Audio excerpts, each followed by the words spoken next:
There are Africans who are offended, who found it rude and disrespectful for the French president to come here on African soil and tell them what to do, how to behave. They consider it offensive and another sign of the French condescension toward Africa. He stood up in front of a room full of Africans and said this. Excuse me, everybody. Hey. I'm sorry, guys. But it's impossible to speak about culture, to have people like that super inspired coming here, making a speech with such a noise. So this is a total lack of respect. So I suggest, if you want to have... Some Africans consider it a total lack of respect from President Emmanuel Macron. They see that as the continued infantilization of Africans, a European former colonial master telling Africans how to behave. And they ask the question, do you think an African president would do that in Paris? Or would President Macron do that in the US? So that is the assumed authority that he took here that others maybe would not have, suddenly other African presidents would not do in Europe. And yet. All right. Welcome to This Week in Africa, your weekly live stream. We talk about all things Africa news.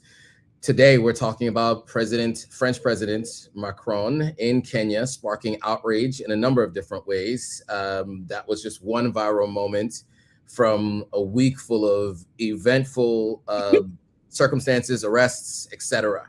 But before we get into it, let's start with some introductions. So I'll turn it over to my co-host.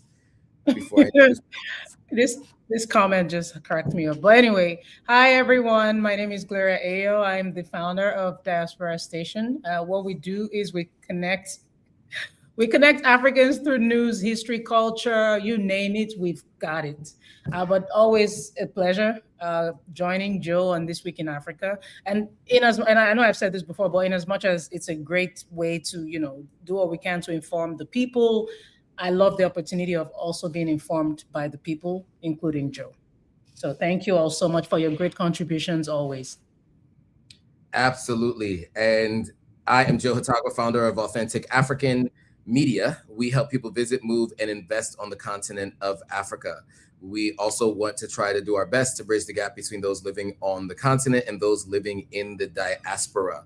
And we do that through sharing information from those who've lived on the continent, who moved to the continent, and who are thriving, as well as telling these stories in these weekly live streams with my creaky chair, these weekly live streams while and letting you know what's happening on the continent. So of course we have this weekly live stream about Africa in general. We have a weekly live stream about Ghana specifically, and sometimes we do stuff on Sierra Leone, which I represent daily. And I am in Sierra Leone at this very moment. So with that, we are going to get into today's story. So as you saw, Emmanuel Macron is in Kenya, or was in Kenya this week for, it was the summit, I can't even remember the name of the summit now, but it was the Africa Forward Summit. That's what it was called.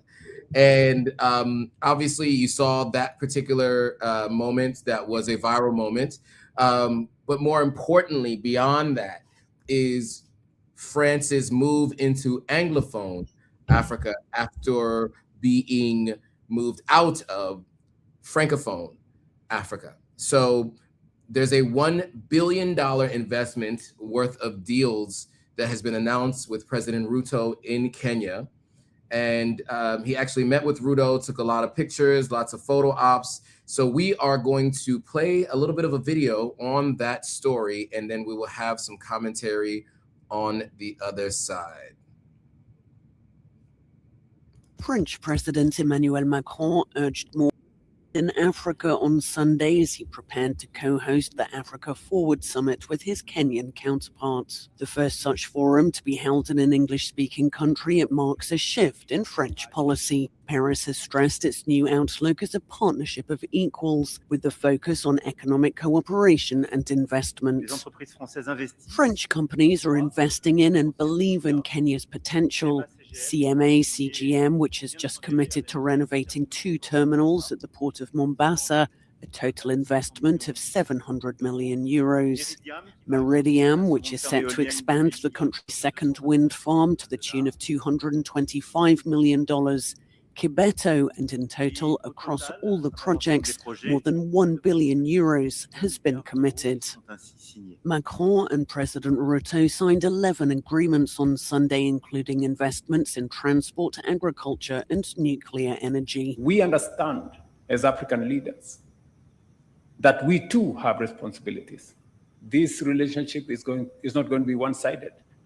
We will be expecting from France as they will be expecting from us. And they will be giving as much as we are giving. That is the win-win, mutually beneficial. Ruto said both leaders expect the summit to be a turning point towards a better partnership, but he added that Nairobi is nurturing a wide range of relationships, looking neither east nor west, but looking forward. Neither east nor west, but looking forward. Thoughts, Gloria, on this partnership between Kenya and France? You're on mute. I have to do that again. I said I'm neither looking left nor right in this very moment, but I'm looking forward, right at you, wonderful people. But in all seriousness, looking forward, what exactly does that mean? So I want to juxtapose this video with the video that we started the show with, the one where Larry Madowo was covering what happened at the summit. So Macron is in Africa. Of course, we know he's left the Sahel because the people kicked him out, and every opportunity he gets, he shades the leaders in the Sahel every chance he gets, and basically suggesting to the people that we are the ones for you, we're on your side, and they are not, type of thing, right? The audacity of that. But anyway, you talk about looking forward, you talk about equal partnership, but you're there barking at the people. You're literally talking down to the people, and it's not the first time you have. In fact, I'm going to drop a video on Diaspora Station on this. The pattern of you just going off on people, and I'm like, who are you talking to? But you see, the only reason you would have the gall to do such is because our leaders have sold us for cheap. And it's just so sad because, you wonder, even though in Ruto's language of looking forward, you can tell he's trying to be diplomatic about it, and you're trying to suggest that you're more multipolar. I get all that, but you can't also go against the interest of the people. Let's even forget the leadership throughout Africa. What have the people of Africa told you they want? What have you seen, even in your country, where people came out in the streets, and we'll get to that in a bit, but look at the way you responded or reacted to that. So are you truly doing things in the interest of the people? Or are you doing things to protect your own interests? This is the big question here, Joe. This is the big question. That is a big question. And the audacity, some people call that caucasity. I've heard that be used to describe folks like him.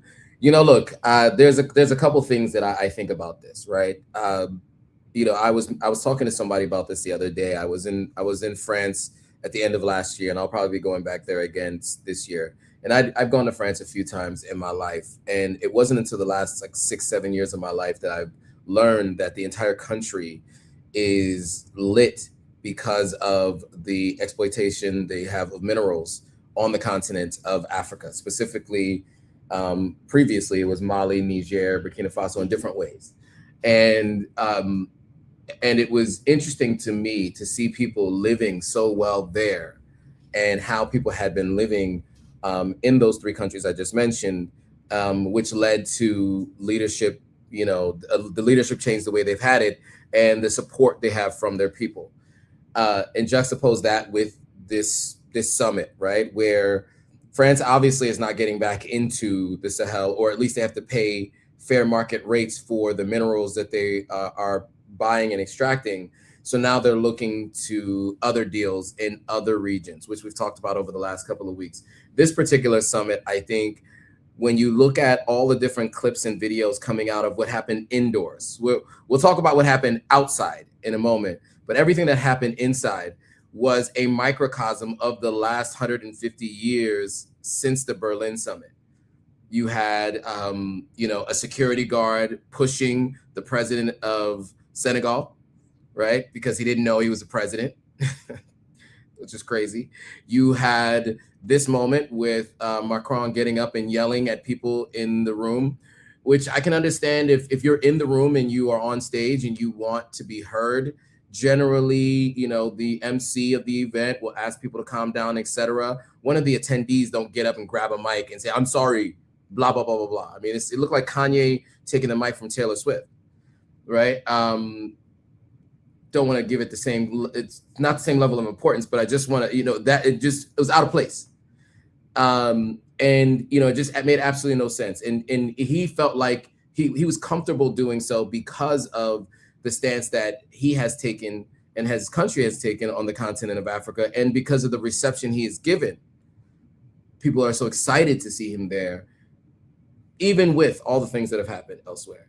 Well, there's a lot of videos to get through today. I just wanted to say that based on that video. This deal, I think, is one of those deals that, you know, it further demonstrates how far the people in power are from what people on the ground want, right? They continuously do these deals with foreign nations outside of the continent that line the pockets of very few and continue to create challenges for those that are on the ground, the very people that are meant to really benefit from these forward discussions, as they say. And so you know, and I think this was kind of like an ode sort of to Kwame Nkrumah, you know, forward ever, backward never, something to that effect. I always get that wrong, but it just was, it did not land. And we'll get to what happened outside in the protest as well. But I mean, I could have gone through like 20 videos. There's so many videos on what's happened this week. And you can just tell that there is a lack of respect for Africans, but there is a need for African resources, right? And so that's the situation you're seeing in these week's videos. Next, I want to get to Spearhead, who did a video, the page Spearhead did a video, which kind of encompasses a little bit of this. And what they say is Macron lost the Sahel, and Ruto is helping him re-enter Africa. So we're going to play this video from the team at Spearhead, and then we'll have some commentary on the other side before we get on to the next couple of videos on the same topic, because there's a few, and we'll get to them momentarily. So let's do that, and I will have some commentary on the other side, or we will have some commentary on the other side. Courage to recalibrate the relationship between Africa and France to make it more inclusive. More inclusive? You mean like how since France has been expelled from Mali, Burkina Faso, and Niger, and its influence has been systematically dismantled across West and Central Africa? Inclusive is the French word for pivoting to the Anglophone bloc. Even a child can see through that. This relationship is not going to be one-sided. We will be expecting from France as they will be expecting from us, and they will be giving as much as we are giving. That is the win-win, mutually beneficial relationship. That relationship that President Macron is now championing, a relationship of equals, is the correct template. Okay.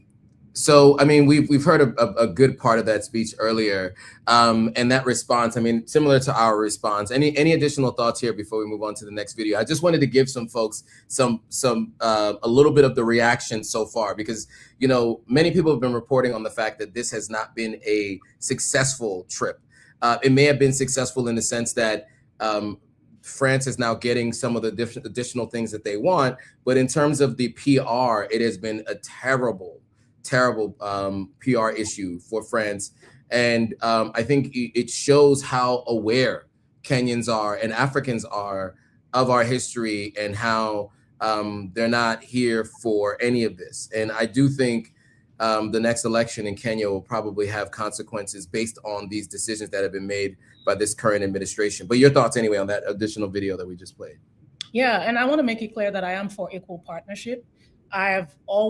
We've always said my own ultimate preference is for the people of Africa to trade among themselves, do business among themselves, partner among themselves.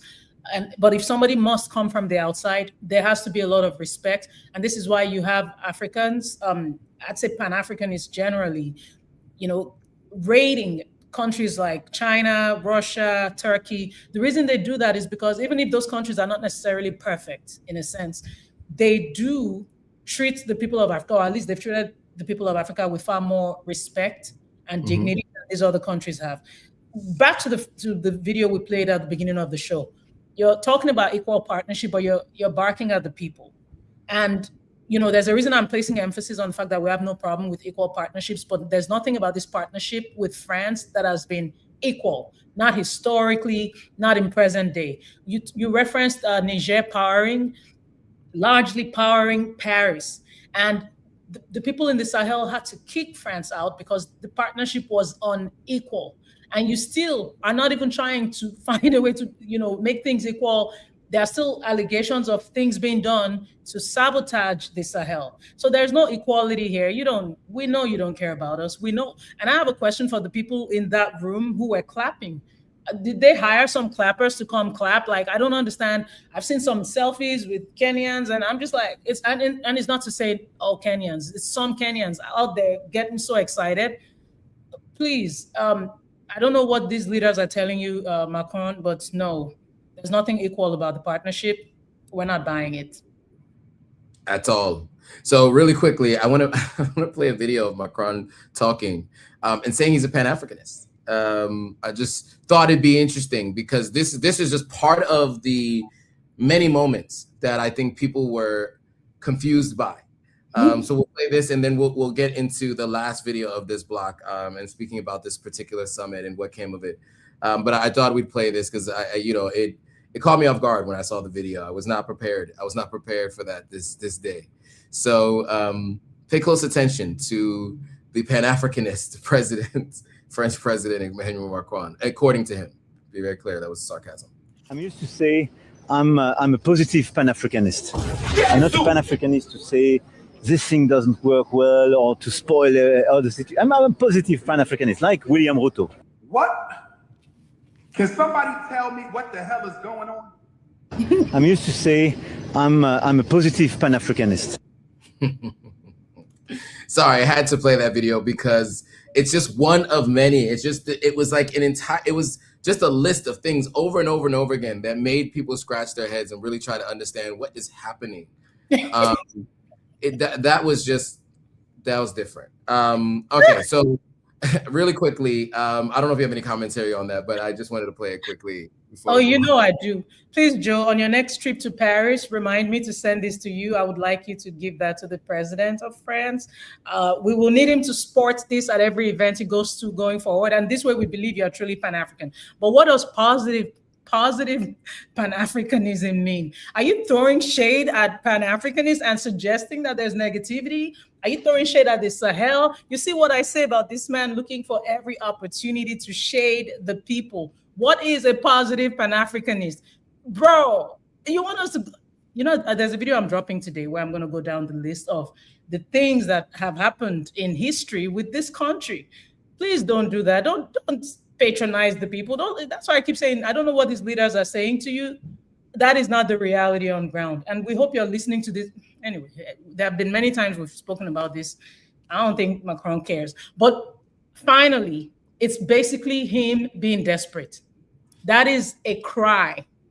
The Sahel has kicked him out. The Francophone countries have kicked him out. Now you're going to the east of Africa. You're looking at the Anglophone countries. Of course, we know the Nigerian president is your buddy. You're just desperate, and we get it. I mean, without Africa, France is nothing. So there it is. There it is. So I'm going to, because I said all I had to say about that one. We are going to move into Sovereign Media's coverage because obviously, you guys might remember African Stream, who, obviously was unceremoniously kicked off all platforms and removed from the internet and had just gone from existence as is. But the team is resilient. They found other paths forward.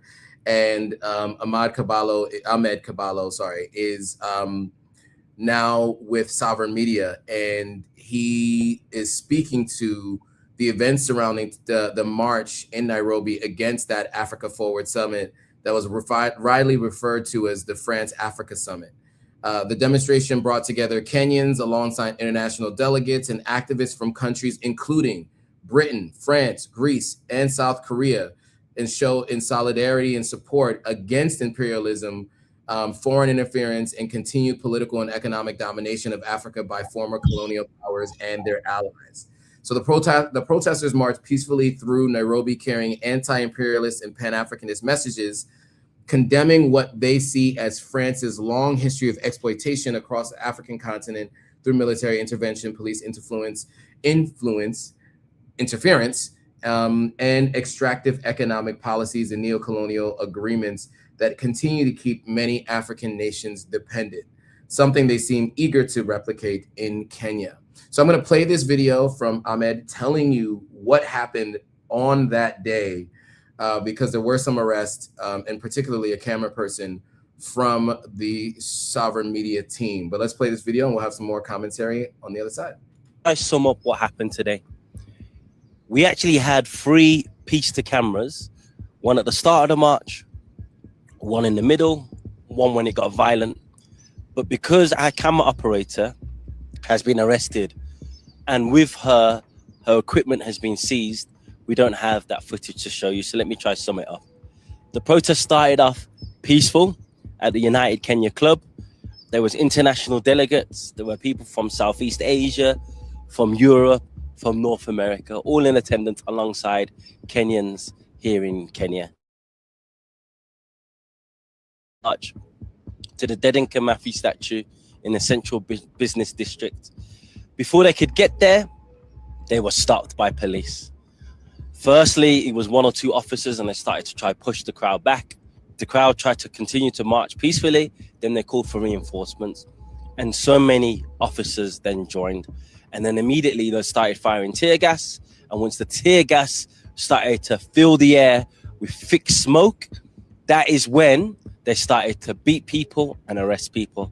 So as I mentioned, my camera operator has been arrested, but also some international delegates. A British citizen has been arrested. A French citizen that we've captured on camera has been arrested, as well as several comrades from the Communist Party, Marxist Kenya. So you got to ask yourself, if Emmanuel Macron can come here, fit to jog in the streets, then why can't Kenyans in Kenya, alongside their international comrades and delegates, march peacefully in a so-called democratic state?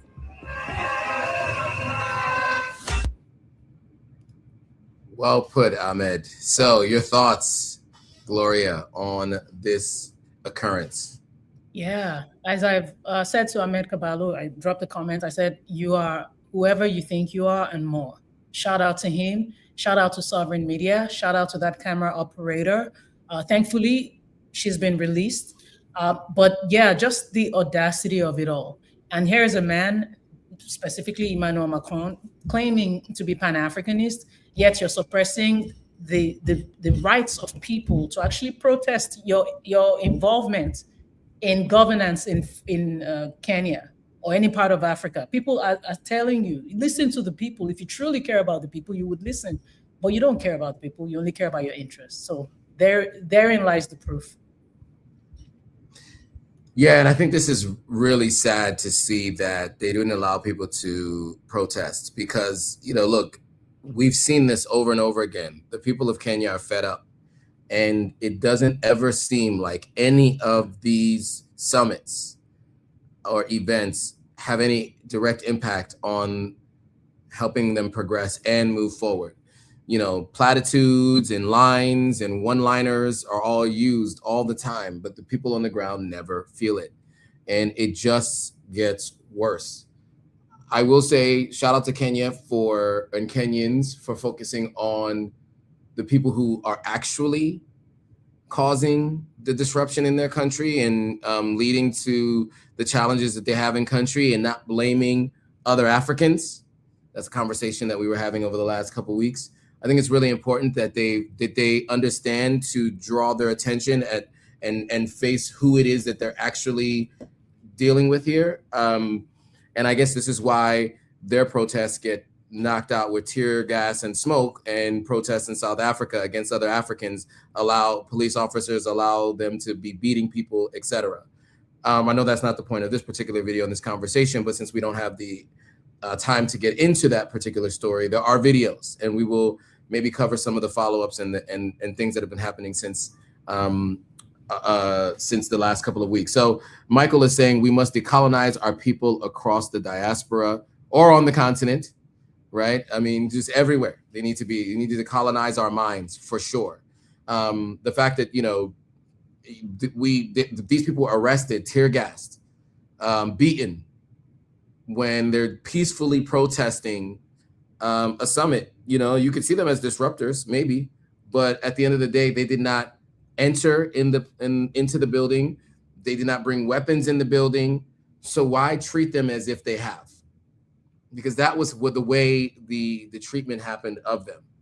To your earlier note about Macron mocking Mali and Burkina Faso, Niger, and other places, at every chance he gets, there are tensions right now, and there is some conversations about mobilizing terror against what's happening in France, or what's happening in the Sahel region, and a lot of it is being blamed on France. There are a couple videos in this block that we want to go through. We will try to get through them quickly. I will play this video of the military government rallying in public support as violence spreads in the country. Thousands gathered for pro-army demonstrations after a wave of deadly attacks blamed on the JNIM terrorists reportedly unalived dozens across central and northern Mali. At the same time, French President Emmanuel Macron has reignited debate over Mali's post-France security trajectory, arguing the situation has deteriorated since French forces withdrew from Sahel in 2022. That has been his analysis of the situation. So we'll play a video and have some commentary on the other side. And moving on to our next story, Mali is standing tall in the face of escalating violence. Supporters of Mali's armed forces are rallying behind the government, even as the violence across rural Mali continues to spread.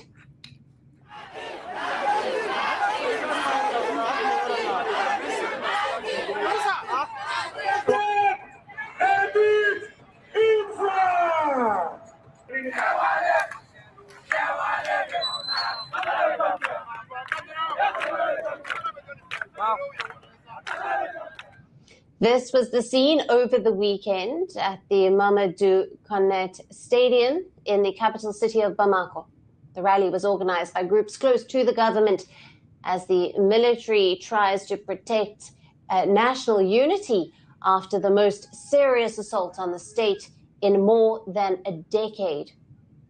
Supporters wrapped in national colors chanted against foreign interference and called for direct civilian mobilization behind the military.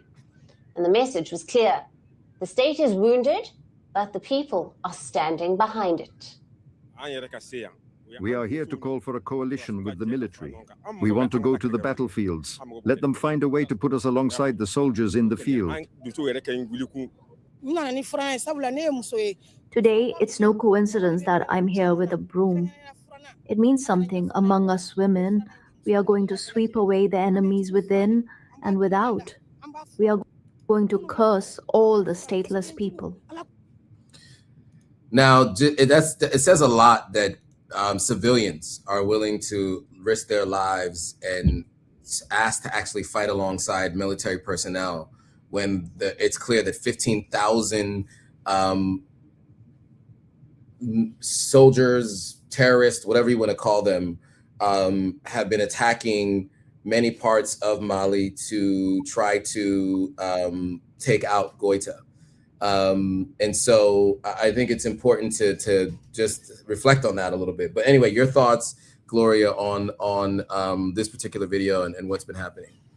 Yeah, it reminds me of what happened in Burkina Faso, or what happens from time to time in Burkina Faso when people come out to actually defend the government and basically speak up against any foreign interference. It's obviously the same thing we're seeing in Mali. And of course, you know, Western media is going to say it's propaganda. They're doing it. They're forcing the people to come out and say it's a lot bigger than that. Out beyond the Sahel, we've seen the sentiments across Africa. We've seen the sentiments across the diaspora, the African diaspora, which is outside the continent. We've seen the sentiments of people who choose to align with people who are about the sovereignty of Africa. So this isn't a thing. And of course, this takes us to the videos we played previously. And I think it's just such a great time. Obviously coincidence, but beautiful timing. You know, you see the people basically supporting anything that's in support of their sovereignty. They're in support of it because they know what they have been through in the hands of France. They know the suppression of their the exploitation, the extraction of their resources, their own suppression, the suppression of their sovereignty. They know what has happened in history to their leaders. So yes, Macron, this is the proof. It's about the people. And while you're out there busy shading Sahelian leaders, the people largely support them, not just in that region, but throughout the continent.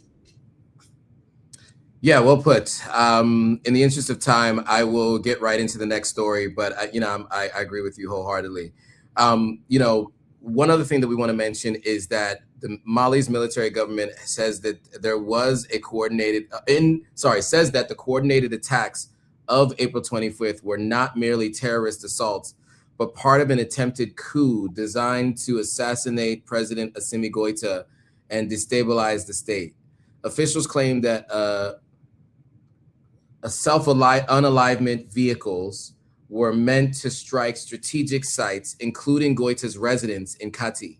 The government is now saying that the conflict as a foreign-backed hybrid war, accusing unnamed external actors and Ukraine of supporting terrorism in the Sahel. Meanwhile, violence linked to the Al-Qaeda-affiliated JNIM group is spreading towards Bamako, raising fears that Mali's conflict is moving closer to the heart of the capital itself. So we're going to play a video and we'll have some more commentary on the other side. Mali's military government has now openly admitted that the coordinated attacks on the 25th of April were not just a terror attack, but an attempted coup aiming to decapitate the state. On Thursday, Malian Foreign Minister Abdoulaye Diop says that the attacks were designed to hit the highest levels of the state. According to state intelligence, the plan was to reportedly ram suicide vehicles into multiple strategic sites simultaneously, including the residence of President Assimi Goïta in Kati and the home of Defense Minister Sadio Kamara. Now, Kamara did not survive the assault. The Malian government is framing this as a conspiracy involving global powers, accusing unnamed foreign backers and even Ukraine of providing the logistical support to terrorists in the Sahel. Thoughts on that, Gloria? You know what would be very Pan-African of France and all these countries that have been accused of these allegations? What would be really Pan-African? It's like what happened with the Rwandan trauma of 1994. You know, Macron himself commissioned a panel to do some research in it, and they came out, and France bore responsibility for the events leading to what happened in Rwanda. Same thing should apply here, because this is, I mean, if you're disputing it, then that's your reputation. So I expect France to put up a panel and do their investigating and prove and show us where these arms are indeed coming from. Prove it. Prove that you are not, involved in these allegations. Yes, exactly. And we do know that, and I think I mentioned this on our last live stream, that in 2023, the Ukraine did admit to giving intelligence to one of these jihadist groups, right, who attacked Malian soldiers and unalived a number of them. They openly admitted that. So I don't think it's any stretch that they likely had something to do with this. I think this is just a much bigger event and a larger number of unalivements in so many more areas of the country. I'm not too sure they want to take responsibility for that publicly like they did on one single attack. We're talking about 15,000 soldiers and troops across multiple areas of the country causing irreparable damage, right? So, you know, it's obviously been alleged that it's them. It's not a stretch to think that it was them. It's just difficult to ever hear from them to say that it was. With that being said, on that note, Mali, Russia, and Russia launch a major offensive as Bamako faces blockade threat. This was something that we had mentioned the other day, but they have launched a major counteroffensive after the coordinated attacks that actually shocked the country last month. Authorities claim that hundreds of terrorists have been taken out, even as the JNIM-linked fighters reportedly expand their campaign toward highways and trade routes feeding the capital. So cargo traffic is slowing, food supplies are tightening, and fears of economic disruption are growing. Russia's Africa Corps insists that the situation is under control, and we will play this video to give you some more insight into what is happening. Mali is no longer just being fought in remote deserts or military outposts. It is now moving toward highways, trade routes in the capital itself. Now, as the security crisis escalates, Mali's military government is now saying that it has launched a major counteroffensive following the coordinated attacks of the 25th of April. At a press briefing in Bamako, military officials claimed hundreds of terrorists were killed, with motorcycles and vehicles destroyed or captured during operations across the country. Thoughts, Gloria, on this? You know, when I think of, I'm going to digress real quick, the Nigerian election of 2023, and when you think of the leaders that came out to congratulate the president, Ukraine was actually one of the countries. And I was taken aback because here you are claiming, you know, coming out to say Russia is doing XYZ to you. And this was an election that was highly debated, and you were one of the few to come out and congratulate, meaning you did not even acknowledge the people. So you see what I say about when, you know, no matter how imperfect a government is of any country, of course, when it comes to their domestic policies and things like that, we're not speaking on that right now. But from a Pan-African point of view, a country like Russia has been much kinder to Africa than these other countries have been. And of course, Ukraine has also had its own allegations when it comes to Russia, as far as Africa is concerned. But what you see this thing of a coup plot, I mean, it's not the first case.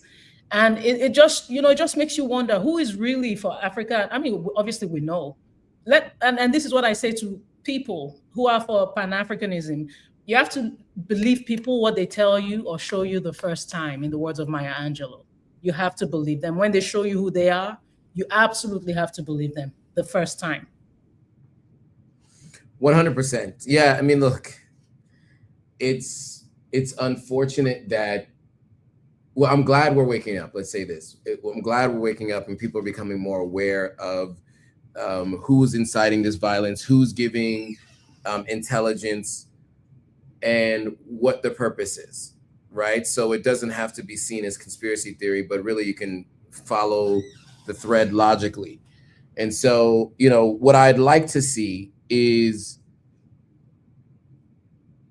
other countries on the continent step in to assist as well. I know that there were a lot of countries talking about coming together to try to stop the military leaders of the AES from staying in power, and that obviously never happened. But the fact that they even talked about it, they talked about having a proactive force, and many West African countries, the ECOWAS, were supposed to be sending soldiers. And they actually had a number of different meetings in Accra and a few other places. This is on the previous administration in Ghana, to potentially figure out how they would approach this. I wish, and how they would approach those leaders as opposed to approaching these terrorists. I wish they'd take that same energy and military to approach the terrorists than they do wanting to remove leaders that the people want from power. Yeah, those are my thoughts there. I know we are limited on time. I really wish that we could get through more stories today, because there are some stories. I watched some videos of further protests in South Africa this week, which have been alarming to say the least. But do you have any final words, Gloria, before we go? Yeah, I just want to read this comment by Jada. Our leaders are so quick to offer to send troops to fight for the country that cannot be named, but nobody's saying anything, but not ECOWAS, not African Union. They're just hoping that the AES fails. I think that, and that also covers what you just said. But anyway, like you said, I'm happy everybody's waking up. Please keep supporting us, share, subscribe, like, comment, send it to somebody. The more, that's the only, we're not asking for a gate fee. This is all we ask, so that we're encouraged to keep doing what we're doing. But we appreciate you so much for your support thus far. Yes, thank you for your support. And, for your continued commentary on the live stream. We appreciate you guys, and we look forward to being back here next week to give you more of what's going on the continent. So with that, thanks for watching. See you all in the next video. Bye, guys. Bye-bye.